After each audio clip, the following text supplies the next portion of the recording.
നമ്മൾ മലപ്പുറത്തേക്ക് കൂടി ഒന്ന് പോവുകയാണ്. എടവണ്ണപ്പാറ വിളയിൽ എളങ്കാവിൽ വെള്ളം കയറി. തടത്തിൽ പള്ളിക്കടവ് റോഡ് പൂർണ്ണമായി മുങ്ങി. തോണിയിലാണ് നാട്ടുകാർ പ്രധാന പാതയിൽ എത്തുന്നത്. അമരമ്പലത്ത് ഉമർ ഫാറൂഖ് ഷാഫിയുടെ വീട്ടിലെ കിണർ ഇടിഞ്ഞു താഴ്ന്നു. പരപ്പനങ്ങാടി ആനങ്ങാടിയിൽ കണ്ടെയ്നർ ലോറിക്ക് മുകളിലേക്ക് മരം കടപുഴകി വീണ് വാഹനം ഭാഗികമായി തകർന്നു. മലപ്പുറം തിരുനാവായയിൽ ഭാരതപ്പുഴയിൽ ജലനിരപ്പ് ഉയർന്നതോടെ തുരുത്തുകളിൽ കന്നുകാലികൾ കുടുങ്ങി. ഷഹദ് റഹ്മാൻ വിവരങ്ങളുമായി. ഷഹദ്, മലപ്പുറം ജില്ലയിൽ ഇതുപോലെ കനത്ത മഴ പെയ്യുന്നു. പലയിടത്തും മഴക്കെടുതികൾ രൂക്ഷമാണ്. അതിൻ്റെ കഴിഞ്ഞ ദിവസങ്ങളിലുമൊക്കെ ശക്തമായ മഴയുണ്ടായിരുന്നു. ഇപ്പോൾ ഇന്ന് ഏറ്റവും ഒടുവിലായി നൽകാനുള്ള വിവരങ്ങൾ വിവിധ ഇടങ്ങളിൽ നിന്ന് എന്തൊക്കെയാണ്?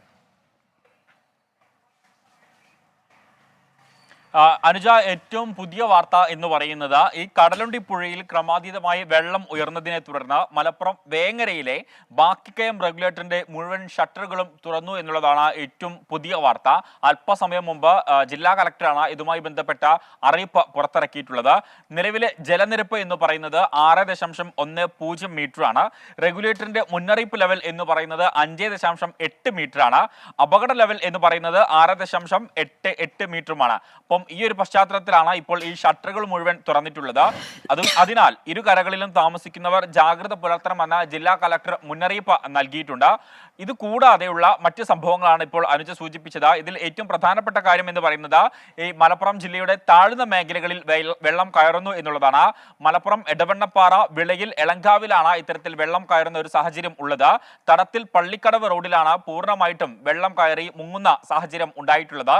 ഈ മേഖലയിലുള്ള ആളുകൾ ഇപ്പോൾ തോണി ഉപയോഗിച്ചാണ് അവർ മറുകരയിലേക്ക്, അത് മറുകര എന്ന് പറയുന്നത് അത് മെയിൻ റോഡിലേക്ക് എത്തുന്നത്. പ്രത്യേകിച്ച് ഇന്ന് ഇവിടെ ഓറഞ്ച് അലേർട്ട് ആണെങ്കിൽ പോലും, ജില്ലയിൽ ഓറഞ്ച് അലേർട്ട് ആണെങ്കിൽ പോലും അവധിയൊന്നും സ്കൂളുകൾക്ക് നൽകിയിട്ടില്ല. അതിനാൽ തന്നെ വിദ്യാർത്ഥികൾ, അതുപോലെ തന്നെ ജോലിക്ക് പോകുന്ന ആളുകൾ ഉൾപ്പെടെയുള്ള ആളുകൾ ഈ തോണിയിലാണ് ഈ പ്രധാന പാതകളിലേക്ക് എത്തിച്ചേരുന്നത് എന്നുള്ളതാണ് ഏറ്റവും പ്രധാനപ്പെട്ട കാര്യം. അതായത് മഴ ഇനി ശക്തമാവുകയാണെങ്കിൽ പ്രത്യേകിച്ച് ഈ പ്രദേശത്തെ വീടുകളിലേക്ക് വെള്ളം കയറുന്ന ഒരു സാഹചര്യം ഉണ്ടാകും എന്നുള്ളൊരു കാര്യവും ഈ പ്രദേശത്തെ ആളുകൾ പറയുന്നുണ്ട്. അതോടൊപ്പം തന്നെയാണ് മലപ്പുറം അമരമ്പലത്ത് പറയംകാട്ടിൽ കിണർ ഇടിഞ്ഞു താഴ്ന്നത്. അമരമ്പലം സ്വദേശി ഉമർ ഫാറൂഖ് ഷാഫിയുടെ വീട്ടിലെ കിണറാണ് ഇടിഞ്ഞു താഴ്ന്നിട്ടുള്ളത്. ഇതിന്റെ ഒരു റിങ് പൂർണ്ണമായിട്ടും താഴ്ന്നു എന്നുള്ളതാണ് നമുക്ക് ദൃശ്യങ്ങളിൽ നിന്ന് മനസ്സിലാക്കാൻ സാധിക്കുന്നത്. അതിനാൽ തന്നെ ഇനി ആ വീട്ടിലെ കിണറിലെ വെള്ളം ഇവർക്ക് ഒട്ടും തന്നെ ഉപയോഗിക്കാൻ പറ്റുന്ന ഒരു സാഹചര്യമല്ല. കാരണം പൂർണ്ണമായിട്ടും കലങ്ങി ഉപയോഗശൂന്യമായി എന്നുള്ളതാണ് ഏറ്റവും പ്രധാനപ്പെട്ട കാര്യം. അതുപോലെ തന്നെ മറ്റൊരു കാര്യമാണ്, ഇന്നലെയും നമ്മൾ ഇതുമായി ബന്ധപ്പെട്ടുള്ള വാർത്തകൾ നൽകിയിട്ടുണ്ടായിരുന്നു. അതായത് ഈ കന്നുകാലികളെ വ്യാപകമായിട്ട് അഴിച്ചുവിടുന്ന ഒരു സാഹചര്യമുണ്ട് മേയാൻ വേണ്ടിയിട്ട്.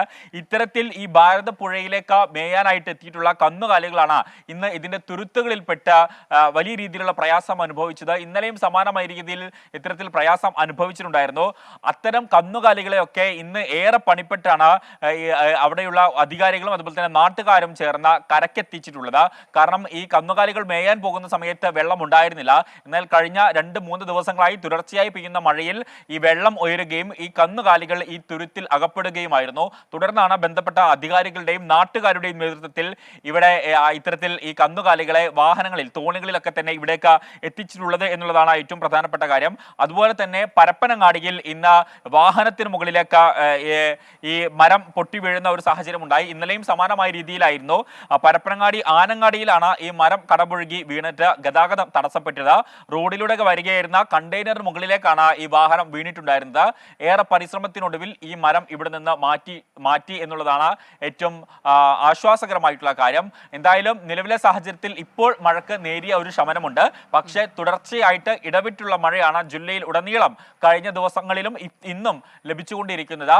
പ്രത്യേകിച്ച് മലയോര മേഖലയിലും അതുപോലെ തന്നെ തീരദേശ മേഖലയിലും ഉള്ള ആളുകൾക്ക് ജാഗ്രതാ നിർദ്ദേശം പുറപ്പെടുവിച്ചിട്ടുണ്ട്.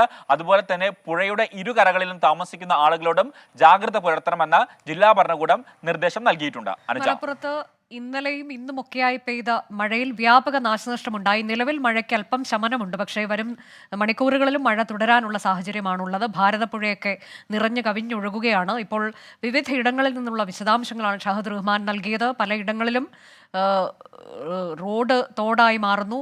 തോണിയിൽ നാട്ടുകാർ പ്രധാന പാതയിലേക്ക് എത്തുന്നു. ആ തരത്തിലേക്കൊക്കെയുള്ള ദൃശ്യങ്ങളും നമ്മൾ മലപ്പുറത്ത് നിന്ന് കാണുന്നുണ്ട്.